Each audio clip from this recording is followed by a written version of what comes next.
UP में अपराधियों के हो रहे सफाए और लगातार हो रहे एनकाउंटर्स को यूपी के ADG law and order Amitabh Yash ने कानून व्यवस्था के लिए जरूरी करार दिया।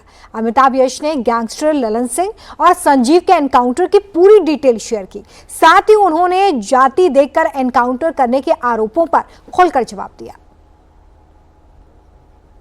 यूपी में लॉ एंड ऑर्डर खराब ना हो, इसके लिए यूपी एसटीएफ लगातार काम कर रही है। जो बड़े शूटर्स हैं वो नजर में है यूपी एसटीएफ के। हाल में 2 बड़े शूटर्स यूपी एसटीएफ ने मार गिराए हैं एनकाउंटर पे।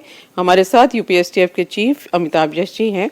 अमिताभ जी, जिस तरह से हमने देखा कि ललन सिंह को एनकाउंटर में मारा गया, कितना बड़ा अपराधी था और किस तरह से काम करता था? ये ललन सिंह 3 भाई थे, मनीष सिंह, रजनीश सिंह और ललन सिंह।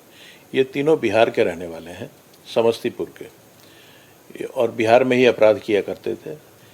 ये स्पेशलाइज करते थे, या इनका ये तरीका था कि ये सब इंस्पेक्टर्स को गोली मारकर उनसे पिस्टल लूटा करते थे, और फिर उन पिस्टलों का इस्तेमाल आगे कॉन्ट्रैक्ट किलिंग के लिए और बड़ी लूट डकैतियों के लिए करते थे।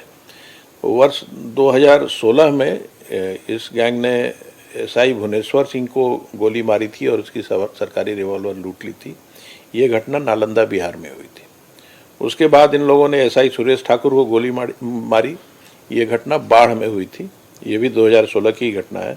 और एसआई आरआर चौधरी की 2016 में ही फतुहा में गोली मारकर पिस्टल लूटी थी। इसके अलावा कई डबल मर्डर्स, ट्रिपल मर्डर्स इनके द्वारा किए गए हैं, जो कॉन्ट्रैक्ट किलिंग थे या लूट डकैती के लिए किए गए थे। 2022 में ये पुलिस कस्टडी से फरार हो गए। ये तीनों जुडिशल कस्टडी में थे, और जब इन्हें कोर्ट में लाया गया बाढ़ में, जो पटना का एक की तहसील है, वहाँ से ये कस्टडी से फरार हो गए। और उसके बाद इन लोगों ने 2022 में ही थाना लक्सा बनारस जनपद में सब इंस्पेक्टर अजय यादव को गोली मार के उसकी पिस्टल लूटी। इसमें किस्मत से अजय यादव जिंदा बच गए थे, लेकिन उनको 2 गोलियां मारी गई थी। उसके बाद यूपी पुलिस ने इनकी तलाश शुरू की, और इसमें से 2 भाई फिर एनकाउंटर में, जो कि बड़ा ही साहसिक एनकाउंटर था, उसमें बनारस पुलिस के साथ मुठभेड़ में ये रजनीश सिंह और मनीष सिंह मारे गए थे। ललन सिंह एट लार्ज था, और फिर उसने दोबारा अपनी एक्टिविटीज़ को स्टार्ट कर दिया, अपने कार्यों को स्टार्ट कर दिया, और बार बार यूपी में विचरण कर रहा था। ये सूचनाएं यूपी एसटीएफ को प्राप्त हुई। एसटीएफ ने लगातार इसे ट्रैक किया और फाइनली सहारनपुर में इसे मार गिराया। इसके पास से कुछ वेपन्स बरामद हुए हैं, और अगर ये नहीं कानून की गिरफ्त में नहीं आता, अथवा इसको पुलिस गिरफ्तार नहीं करती यूपी पुलिस, तो निश्चित ही कोई बड़ी घटना कोई ये अंजाम दे देता। और ये लगातार बड़ी घटनाओं को पहले ये गैंग अंजाम देता रहा है। तो इसके मारे जाने से बड़ी घटनाएं प्रिवेंट हुई। इसके अलावा और भी लगातार यूपी एसटीएफ जो प्रोफेशनल शूटर्स हैं, कॉन्ट्रैक्ट किलर्स हैं, इन पर काम करती रहती है, क्योंकि अपराध के नियंत्रण के लिए ये बहुत आवश्यक है। ये कॉन्ट्रैक्ट किलर्स जो हैं वो अक्सर इस्तेमाल में आते हैं आपसी रंजिशों में, लेकिन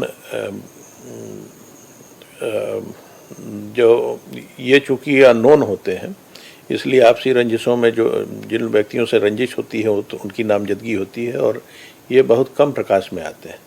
अब थोड़ा सीसीटीवी वगैरह के होने से कभी कभी टेक्निकल सर्वेलेंस आदि में भी फंस जाने के कारण इनके नाम प्रकाश में आ जाते हैं। इसलिए इनकी सिर्फ क्रिमिनल हिस्ट्री को नहीं देखा जाना चाहिए, क्योंकि ये जितनी घटनाएं इन्होंने की होती हैं उसमें से बहुत कम में इनके नाम प्रकाश में आए होते हैं। बट अदरवाइज भी ये ललन सिंह की बहुत लंबा आपराधिक इतिहास रहा है।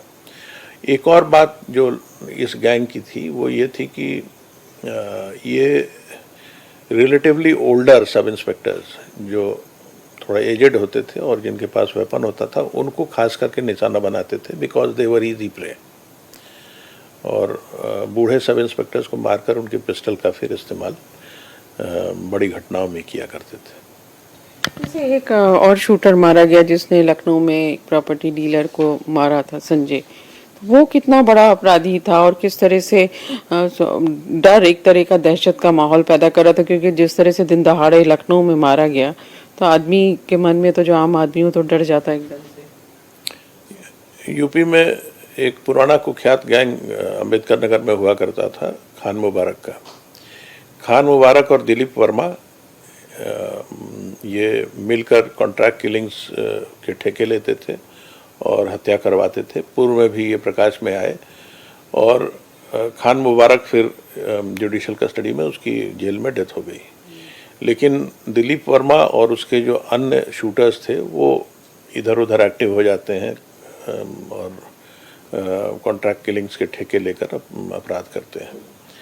जो लखनऊ में घटना हुई उसमें इसी गैंग का एक शूटर संजय और संजू, इसके शूटिंग में इन्वॉल्व होने की सूचना मिली और उसके बाद एसटीएफ ने इसे ट्रैक करना शुरू किया। क्योंकि ये एक ऑर्गेनाइज्ड गैंग का मामला था जो यूपी में बहुत ही कुख्यात रहा है, उसके पुनः एक्टिव होने की संभावना थी।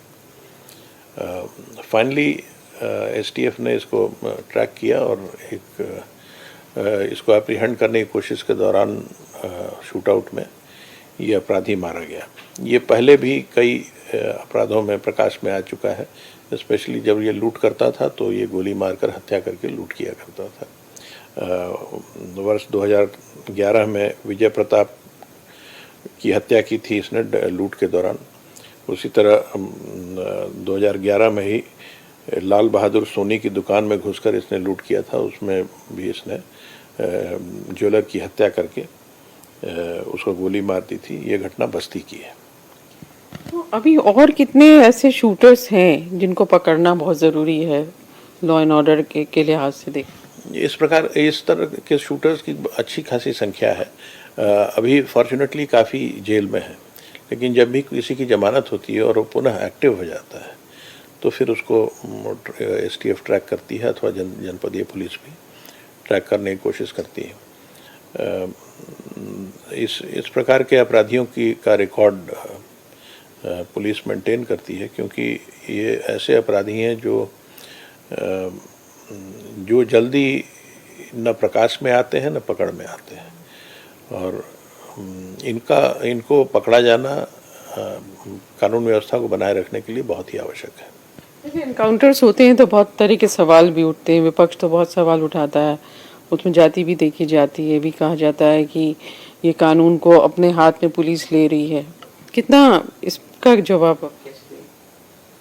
तो बहुत ही हास्यास्पद प्रपोजिशन है जो लल्लन सिंह का गैंग पुलिस ने मारा अथवा पुलिस के साथ मुठभेड़ में मारा गया। इसने कभी किसी की जाति देखी, किसी पुलिस ऑफिसर की उनको मारते समय। मैंने आपको बताया कि यूपी में अजय यादव को गोली मारी, भगवान की कृपा से वो बच गए।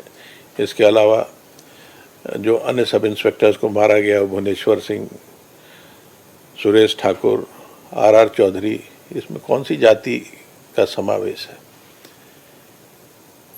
और फाइनली हत्या के बाद अपराधी को पकड़ने की कोशिश हुई और अपराधी मारा गया। यहाँ ये जाति संबंधित प्रश्न जो है वो न कभी आंकड़ों से रिफ्लेक्ट होता है, न आप क्राइम के पैटर्न को देखें अथवा पूरी एनालिसिस करें तो उसमें रिफ्लेक्ट होता है। लेकिन यूं ही या तो इसको एक इशू बनाने के लिए अथवा पुलिस को की घेराबंदी करने के लिए इसका अपराधी भी इस्तेमाल करते हैं, अपराधियों के वकील भी इस्तेमाल करते हैं, कुछ और लोग हर चीज़ को इशू बनाने की कोशिश करते हैं, वो भी इस्तेमाल करते हैं। लेकिन अगर आप इन डेप्थ आंकड़ों में जाएं तो ऐसी कोई बात कहीं से भी नज़र नहीं आती। बहुत धन्यवाद हमसे बात करने का। तो इस तरह से 2017 में जब से यूपी में योगी आदित्यनाथ की सरकार बनी है, 280 से ज्यादा अपराधी एनकाउंटर में मारे जा चुके हैं और अब जो शूटर्स हैं जो अपराध करने की कोशिश कर रहे हैं उन सब पर यूपी एसटीएफ की नजर है।